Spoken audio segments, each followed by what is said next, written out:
Buenos días a todos, nos complace darles la bienvenida a este video donde detallaremos cada una de las rutas propuestas en el tramo desde el Parque Nacional Podocarpus hasta el refugio en Cajandom. En esta ocasión nos centraremos especialmente en las curvas espirales. Este proyecto es integrado por Manuel Andamarca, Nain Zúñiga y mi persona Oscar Guerrero.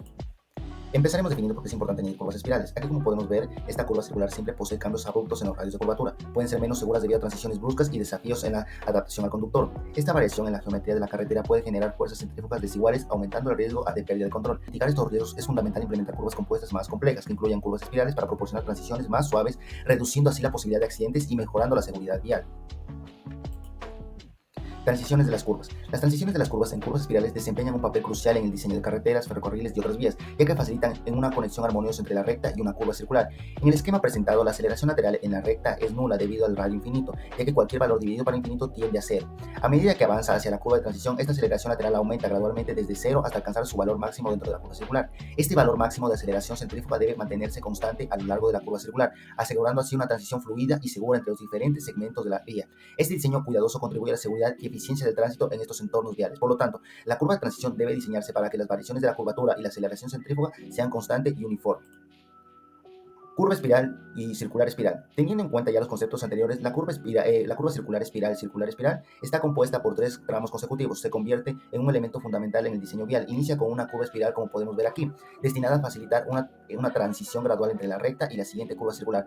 La curva circular, a su vez, aporta la curvatura esencial para cambiar la dirección del tránsito de manera segura y eficiente. Finalmente, la segunda curva espiral entra en juego, permitiendo otra transición suave entre la curva circular y la recta subsiguiente. Este enfoque estratégico garantiza una experiencia de conducción fluida, mejorando la seguridad y la eficacia de tráfico, sin comprometer la armonía entre las distintas secciones de la vía. El parámetro de la espiral, este parámetro es el radio de la curvatura circular multiplicado por la longitud de la espira, que es igual a k al cuadrado, donde k es el parámetro de la espiral. Este es un elemento importante considerable que cuando se ingresa en algunos programas computacionales se puede ingresar el valor de k o el valor de l. Si se ingresa el valor de k, el programa calculará automáticamente la longitud de espiral. Si se ingresa el valor de n, el programa automáticamente calculará el valor de k. Bien, entre los elementos de una curva espiral circular tenemos el TE, que es la tangente espiral, la K, que es la distancia paralela, P, que es la distancia perpendicular, PC y PT, que nosotros ya tenemos en cuenta, que es el principio y final de la curva circular tradicional, el LE, que es la longitud de la espira, el C, que es el espiral circular, el PI, que es el punto de intersección, el EE, que es la externa de la curva espiral, el TE, que es la tangente de la curva espiral, el CE, que es la circular espiral, el ET, que es la espiral tangente, y por último es el RC, que es el radio de la curva circular. Muy bien, ahora hablaremos del cálculo de elementos de una curva espiral circular espiral. Hemos hablado del parámetro k, que es el valor de la raíz cuadrada del radio de la curva circular simple multiplicado por la longitud de la espiral, y en caso de ser simétrico, el valor tanto de la izquierda como de la derecha sería el mismo. Muy bien, ahora el ángulo de flexión de la espiral se encuentra en la tangente de entrada desde el punto T y una tangente de la curva circular simple en el punto S. Ese ángulo que se forma puede ser calculado tanto en grados por la fórmula de la izquierda y en radianes como en la fórmula de la derecha. Muy bien, ahora tenemos el ángulo central de la curva circular. Este ángulo central es igual al ángulo de deflexión del PI, que se encuentra en el punto de intersección de la tangente de entrada y tangente de salida, menos 2 veces el valor del ángulo de deflexión de la espiral. Muy bien, ahora podemos encontrar también coordenadas cartesianas del punto S, que es donde la espiral termina y comienza la curva circular simple.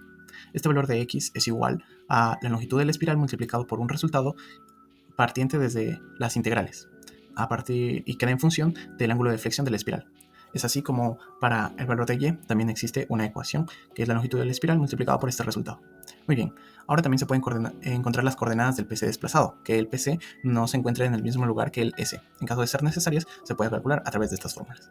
Ahora, la cuerda larga de la espiral y el ángulo de la cuerda larga. Muy bien, la cuerda larga de la espiral se puede obtener a través del teorema de Pitágoras, relacionando x y y desde el TE, su valor en x, y en y su valor hasta el punto S, y así se trazaría por una hipotenusa el valor de TE hasta S.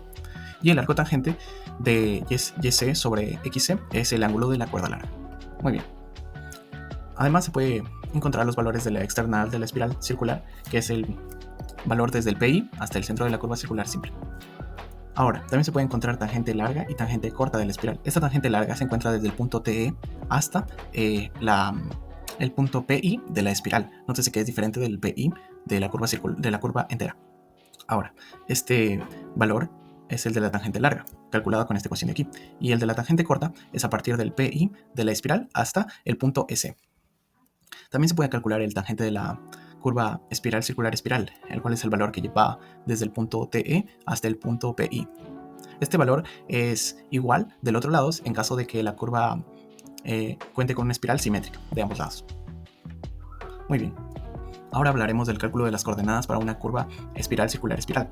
Partiremos de que se deben calcular deflexiones y distancias desde el punto TE. A partir del punto TE podemos seleccionar un punto en una abscisa K, por ejemplo en este valor de aquí, y la longitud será calculada. Abscisa del punto K puede ser cualquiera, dentro de la espiral, menos la abscisa del punto TE. Este valor de longitud nos sirve para encontrar el ángulo de deflexión de este punto K, el cual será igual a la longitud dividido por la longitud de la espiral, todo al cuadrado, multiplicado por la deflexión de la espiral que ya hemos calculado anteriormente.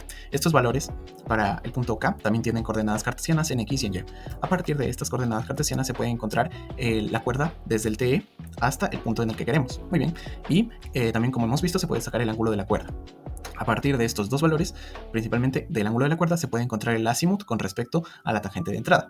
Si marcamos nosotros en un punto en TE y marcamos su azimut hacia el PI, podemos observar que tiene un valor inferior al que tendría con respecto a este punto K. Es por ello que se le adiciona el valor del ángulo de la cuerda. Muy bien. Ahora, a partir de estos datos, se debe partir por encontrar las coordenadas en el punto TE.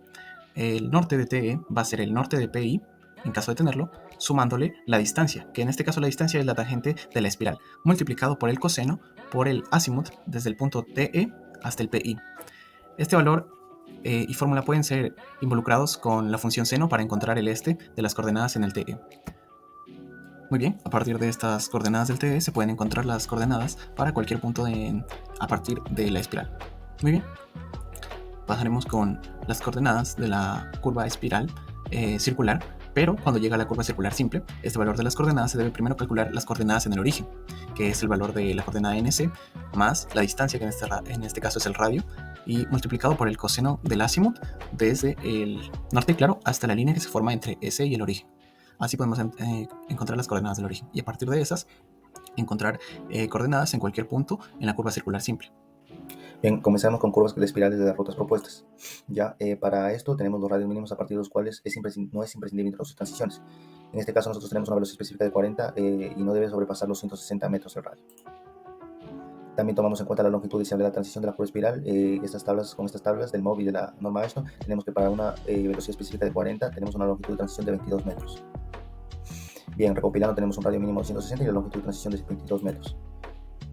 Para la ruta 1, aquí podemos ver una tabla de resumen de las curvas simples que se escogieron, que como podemos ver los radios, ninguno de estos radios sobrepasan los 160 metros, por lo tanto son curvas óptimas para aplicar las transiciones y las curvas espirales.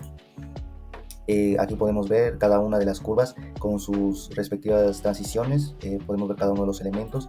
Por último tenemos una tipo tabla de resumen en cada una de las curvas, donde están las espirales, el radio, la constante K y el ángulo de deflexión. Muy bien, ahora hablaremos de las curvas con espirales de las rutas propuestas. Para ello nos hemos regido la norma del Ministerio de Transporte y Obras Públicas, en donde nos especifica que para una velocidad de 40 km por hora usemos un radio mínimo de 160 metros y una longitud de transición de 22 metros. Muy bien, para la ruta 2 se toma como datos a las curvas circulares simples. Es así, pues tenemos la longitud para cada curva, el radio para cada curva y el radio mínimo que debe tener cada curva. Y el radio utilizado en cada curva es inferior a 160, lo que nos permite poner una espiral en estas curvas. Muy bien, se puede ver aquí para la ruta 2, tanto la curva 1 hasta la 5, y vamos a hablar en este caso del cuadro de resumen de la espiral. Para la curva número 1, a la cual se le introdujo una espiral, se puede observar que la longitud de la espiral es 22 metros, con lo que nos aferramos a la norma. Tanto como es simétrica, esta longitud se presenta tanto a la izquierda como a la derecha. El valor de A es el valor de la raíz, en este caso, del valor de la longitud de la espiral multiplicado por el radio de la curva circular simple, que es 80. Podemos ver que este valor de A cambia cuando el radio empieza a ser de 100 metros y este valor de A incrementa directamente. Para la ruta 2 se han elegido estas curvas, puesto que se acentúan mejor a la topografía del terreno. En la curva 1 se puede ver cómo se asciende mejor y pasa por un descanso, lo cual le permite un mejor diseño a toda la vía. Gracias.